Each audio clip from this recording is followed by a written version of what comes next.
วันที่26กุมภาพันธ์2026นี้แผนกกสิกรรมและสิ่งแวดล้อมแขวงอัตตปือและโครงการอนุรักษ์แหล่งน้ำและสิ่งแวดล้อมธรรมศาสตร์ร่วมกับชุมชน6บ้านอยู่เขตหนองฟ้าเมืองซานไซ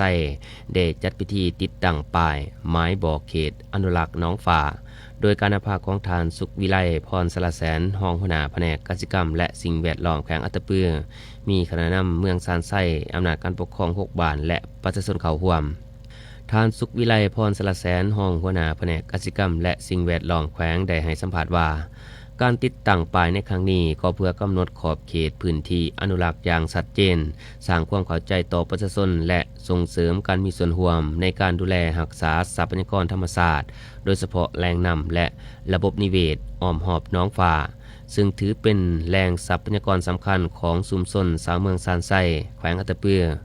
สำหรับหนองฟ้าเป็นหนองน้ำที่สำคัญในการอุปโภคบริโภคการเกษตรและเป็นแหล่งอาหารธรรมชาติของประชาชนในพื้นที่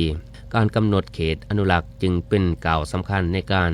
ป้องกันการบุกรุกทำลายทรัพยากรและการใส่ประโยชน์ที่บ่เหมาะสมสำหรับข้อหามในเขตที่ดินบริเวณนำและที่ดินป่าไม้อยู่ในป้ายไม้บอกครั้งนี้แมนหามบุคคลนิติบุคคลหรือครอบครัวจับจองบุกเบิกเนื้อที่และทางป่าเฮ็ดให้ใน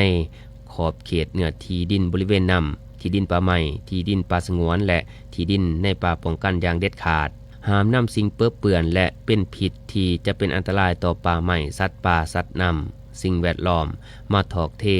ใส่ในที่ดินบริเวณนำหนองฟ้าและเขตเสื่อมต่ออย่างเด็ดขาดแต่ว่าโครงการอนุรักษ์หนองฟ้าแบบมีส่วนร่วมของชุมชนนี่เป็นโครงการหนึ่งที่ได้รับผลประโยชน์สูงสุดจากชุมชนโดยเฉพาะเป็นการร่วมมือและความรับรู้ความเข้าใจของชุมชนก่อต่อกับเวียกงานอนุรักษ์ก็ถือว่าเป็นโครงการที่พวกเราเรียนว่าต่อยอดจากตัวเก่าหันในอดีตที่พวกเราจะตั้งปฏิบัติผ่านมาและโครงการนี้อาจจะเป็นโครงการตัวแบบหรือบ่แม่นตัวแบบก็แล้วแต่เป็นโครงการน้อยๆเพื่อประกอบส่วนอย่างต่างหน้าในการอนุรักษ์ทรัพยากรป่าไม้และทรัพยากรสัตว์น้ำที่มีอยู่ในเขตคุ้มครองหนองฟ้าพวกเรานี้เนาะโดยเฉพาะแม่นชุมชนได้ผลประโยชน์จากการบริโภคป่าที่พวกเราเอาลงมาปล่อยแล้วก็ชุมชน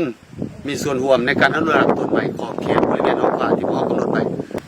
อันนี้เป็นองค์ประกอบหนึ่งของโครงการที่นอกใน3องค์ประกอบใหญ่ที่มี17กิจกรรมย่อยเนาะ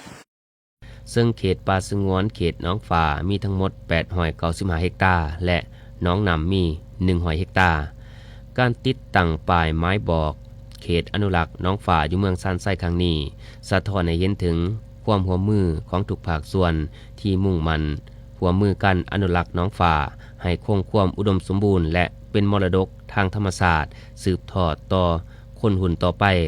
ภายหลังพิธีติดตั้งป้ายแล้วทางคณะทีมงาน